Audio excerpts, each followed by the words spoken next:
Aujourd'hui, les copains, on va parler d'humanisme, de gauche, de bien-pensance. On est en Grande-Bretagne et il y a un mec qui se fait appeler le roi des hôtels pour migrants, qui est en passe de devenir le premier milliardaire du secteur de l'immigration. Il a empoché jusqu'à 4,8 millions de livres sterling par jour. C'est génial, le gauchisme. Moi, j'adore l'immigration. J'adore l'immigration parce que ça rapporte du pognon. Bon, il y a des gens qui meurent, etc. Mais, le pognon, quand même, oh. Bon. Le roi des hôtels pour migrants de Grande-Bretagne engrange 4,8 millions de livres sterling par jour et pourrait devenir multimilliardaire grâce à l'argent gagné en hébergeant des migrants au Royaume-Uni. Graham King, ancien magnat des parcs de caravanes et des discothèques, a été catapulté sur la liste des riches cette année après avoir tiré profit de l'hébergement et du transport des arrivants en raison de la crise des migrants au Royaume-Uni. L'homme de 57 ans, dont la valeur nette est estimée à 750 millions de livres sterling, possède une entreprise dans une ville qui a un nom qui ne passerait pas sur YouTube, qui a reçu 1,74 milliard de livres sterling l'année dernière, et a affirmé que cela était dû à l'augmentation du nombre de réfugiés. Alors, comment c'est possible? Eh bien, c'est simple. Les hôteliers, des fois, l'État leur dit qu'ils doivent accueillir des migrants à la place des autochtones. Et qui va payer les frais des migrants? Qui paye l'hébergement à l'hôtel, etc. C'est l'État. C'est vos impôts. Donc, par exemple, je vais prendre un cas en France. Il y a un hôtelier, on lui dit vous n'accueillerez plus de Français, vous devez accueillir et vous occuper de migrants. Eh bien, l'État va payer les chambres d'hôtel des migrants avec vos impôts pour que le mec de l'hôtel puisse s'occuper d'eux. Et du coup, plus il y a de migrants, plus il y a de clients payés par l'État. Et donc le mec se monte une entreprise, il prend plusieurs hôtels pour accueillir encore plus d'immigration, il va participer aux associations, il va leur donner plus de subventions vu qu'il a du pognon pour qu'ils aillent amener encore plus d'immigration parce que ça rapporte du pognon, etc. C'est génial, c'est l'humanisme. D'ailleurs, on va regarder les commentaires. Je suis sûr que c'est uniquement par humanisme et bonté d'âme. Nouveau concept milliardaire de l'immigration. C'est exactement ce que veulent les élites mondialistes. Des frontières ouvertes pour maximiser leurs profits au détriment des gens ordinaires. Ordure, wow, incroyable. Ce genre de capitalisme-là ne dérange aucunement nos anticapitalistes de profession. Et après, ça parle de choses que je ne peux pas dire sur YouTube. En tout cas, c'est génial, mais c'est génial. C'est génial. Il y a un mec qui dit le socialisme, c'est prendre 5000 € à un mec qui bosse pour en donner 1000 à 5 qui ne bossent pas. Ça fait perdre une voix, mais en gagner 5. Et c'est comme ça que l'arnaque électorale leur permet d'être au pouvoir depuis des décennies.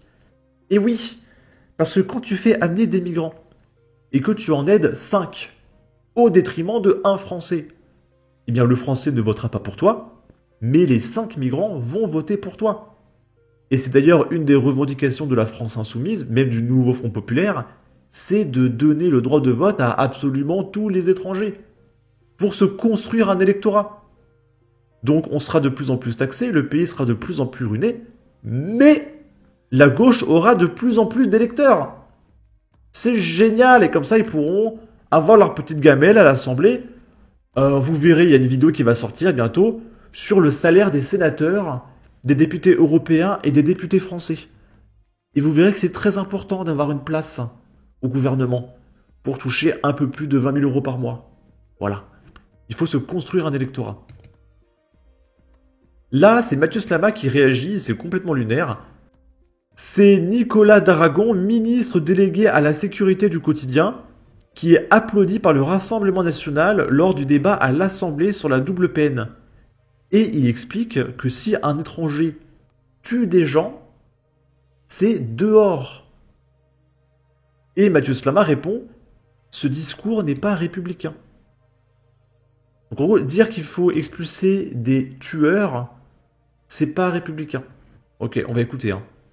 Un étranger criminel ou délinquant n'a rien à faire en France et doit être expulsé. Ces mots sonnent comme une évidence. Si je veux les rappeler et les marteler devant vous, c'est parce que nous avons hélas pris l'habitude de subir.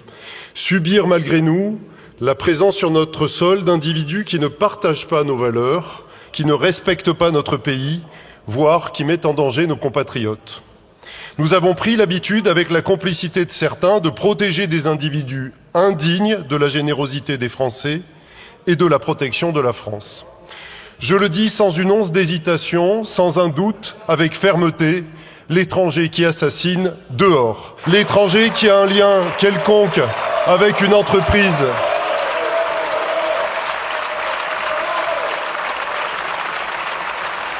L'étranger qui a un lien quelconque avec une entreprise terroriste, dehors. L'étranger islamiste, dehors. L'étranger voleur, harceleur, agresseur, L'étranger voleur, harceleur, agresseur, 3 fois dehors. Nous devons reprendre le contrôle. Nous devons le reprendre car c'est un enjeu de souveraineté. Un pays qui subit la présence sur son sol d'étrangers qui le blessent ne peut pas se dire souverain. Nous devons le reprendre car c'est une exigence démocratique. C'est ce que nous demandent les Français dans une quasi-unanimité qui transcende les frontières politiques. Marianne ne doit pas tendre l'autre joue. Et j'ai coupé au montage, mais à un moment donné, il dit aussi que les pointeurs et ceux qui aiment un petit peu trop les enfants, c'est dehors également. Et du coup, dire ça, c'est pas républicain, selon Mathieu Slama. Hein, il faut garder dans la rue, il faut libérer les criminels, hein, les pointeurs, les tueurs, les terroristes. On les veut plus dans nos rues, d'accord. Ah, Mathieu Slama. Il a dit 5 mots. Ça m'a fait 3 minutes de vidéo. Merci Mathieu Slama. Ce mec est fantastique. C'est vraiment à demeurer. Hein. Vraiment, Mathieu Slama. Et on va terminer avec ça. C'est un migrant égyptien qui vit en France, qui va nous parler de l'Égypte. Et il comprend pas. Il va dire c'est bizarre. En Égypte, on n'accepte pas les migrants, comme en France.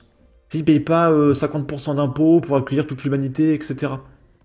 Et du coup, il en déduit que c'est pas la France qui est raciste, mais c'est tous les pays du monde. Tous les pays du monde sont racistes, en fait. C'est sa découverte du jour. Je vais faire un sujet un peu sensible pour les Français. Moi, je suis d'origine égyptienne, et là, je suis en Égypte. Et je suis dans le sud de l'Égypte. Pour ceux qui savent, il y a la guerre au Soudan. Vu qu'il y a la guerre partout, tout autour de l'Égypte, en Libye, au Soudan, en Syrie, c'est un peu compliqué, il y a beaucoup de réfugiés. Quand je dis beaucoup de réfugiés, c'est 15 millions de réfugiés. Et je me suis rendu compte que les Égyptiens ont le même comportement que les Français. Ils sont racistes entre guillemets. Ils n'acceptent pas qu'il y ait des étrangers sur leur terre. Et ils ont le sentiment que leur culture est en train de changer. Et que d'autres personnes s'approprient leur terre. Et je me suis dit, en vrai, je comprenais pas les Français avant. Mais aujourd'hui, je me dis, si chaque pays se sent légitime de leur terre et n'accepte pas l'étranger, je me dis, en vrai, c'est pas forcément un problème juste de l'Europe où ils sont racistes, mais je pense que c'est vraiment tout le monde qui est raciste, en vrai de vrai. Je vais faire un... Je sais pas quoi dire. On a atteint un tel niveau de stupidité que là, je sature. Voilà, je sais pas combien de temps dure cette vidéo, mais je suis arrivé à mon point de saturation. Là, c'est trop débile pour moi. Le mec ne comprend pas que les gens n'ont pas envie d'être un pays de serpillère. Et d'accueillir n'importe qui, de tout payer aux frais de la princesse. Hein, non, il comprend pas. Ok, pourquoi pas. Des gauchistes vont le traiter de facho. Mais il a juste un cerveau. Et ce n'est pas du racisme, espèce d'ignorant. Il comprend les Français maintenant que ça le touche. Ça fait plaisir de voir et d'entendre un peu de bon sens de temps en temps. Il y a 30% de la population avec une origine immigrée, soit 20 millions. Donc nous sommes 48 millions de Français de souche. Alors non, nous sommes 48 millions de Français depuis au moins 2 générations. Mais des Français de souche, il n'y en a pas tant que ça en réalité. Et ce n'est pas du racisme, c'est un réflexe de survie. Oui, un pays a des frontières et tous les pays doivent forcément contrôler l'immigration. Contrôler, ce n'est pas forcément interdire. Mais l'Égypte sait comment réagir en cas de problème. Les gauchistes tomberaient dans les pommes en voyant les méthodes. Tous les pays du monde protègent ses frontières, sa population, ses emplois, ses traditions, sa langue. C'est la base d'une nation souveraine, riche, florissante et attractive. Ça n'a rien de raciste, c'est du bon sens. L'inverse de l'idéologie marxiste. Et du coup, je rigolais parce que le mec a fait une faute à 100% des pronoms. C'est-à-dire qu'il y en a qui écrivent ça SA, et lui c'est l'inverse. Il écrit le ça SA, bah lui il écrit CCD. Et il a fait pareil pour ça, C. Là au lieu de mettre C apostrophe, il a mis CES. Il a fait une faute à tous les pronoms. Sur 4 lignes, donc ça m'a fait un peu rire. Bref. Sinon, n'hésitez pas à donner votre avis, votre opinion, à partager, liker, commenter. Ça aidera au référencement de la vidéo sur YouTube. Abonnez-vous, suivez-moi sur Twitter. Prenez soin de vous. Salut!